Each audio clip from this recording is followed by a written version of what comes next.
Here we are with the demo of our ARte project. First of all, we will show you how the web app for the smartphone works, and then we will show you the rest of the project. So first of all, as you can see here, we have the let's call it the emulation of our artwork, which is a statue of the Discobolus. Is a picture of a statue of the Discobolus, and is also a marker for our app recognition. And then here I have the AWS service opened with the daily topic subscribed, so we can see the messages flowing from the smartphone to the AWS service. So let me use the application. So as you can see, the model appears on the smartphone when I look at the image, and also the various features appears at the bottom with the name of the artwork. If I activate the storytelling feature, the discus thrower has I can see that the smartphone begins telling a little story, which I stopped now. And as you can see on the daily topic, we can see the message sent from the smartphone to the service, which is composed by a unique device ID, a date time, the feature used, and also the usage time in seconds, and the artwork ID. If I activate again the feature and I stop and I block the smartphone, fantastic representation, I can see that a new message is sent to the broker.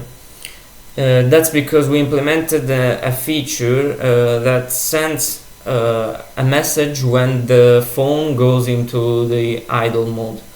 In this way we can avoid sending message only when the feature is no more active, but also when people stop using the smartphone.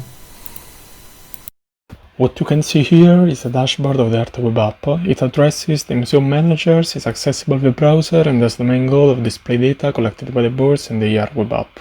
It consists of 6 sections organized into 2 sub-menus, and in this fast overview of it, we are in the general one.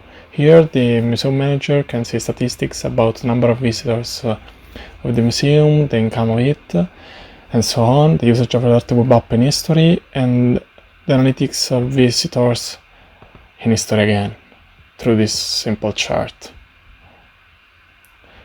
In the artwork section, the museum manager can see the most viewed artwork ordered by the views and focus on one of them by performing a simple search. So, for example, I'm interested in knowing more about the Discobolus, and if I search it, I can have more info. Now let's move on how to manage artworks inside the museum. So to add a new artwork, a simple form is required, while to edit or delete an artwork, we need to perform a search again. For example, the Discobolus, we click on it, then on the edit one, we need to authenticate.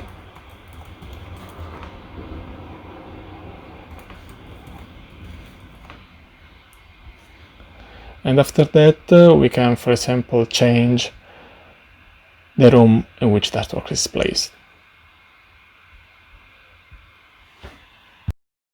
Now I will present you how we can use the native emulator of Riot OS to simulate the people flow in the museum. Remember that there is a STM32 Nucleo board for each room. In this moment we don't have any active program, so there are no rooms in the system. So I have started a broker that waits for MQTT-SN connections on this port, a bridge between the MQTT-SN channel and the MQTT1, and I've also configured the interface and assigned a global prefix to this interface. Then we can open the Riot application, assigning a site global address to the interface 5, and start the process specifying the address of the broker, the port, and the ID of the room. Now the program has started to send messages. the bridge replies all the incoming messages to AWS, and from the web app we can now see the updated list of rooms with the current number of visitors inside the room and the total number of people that have visited this room at least once. We can start another program to simulate the behavior of the second board with the same configuration as before, so we assign a site global address to the interface 5 and we start the application with these parameters.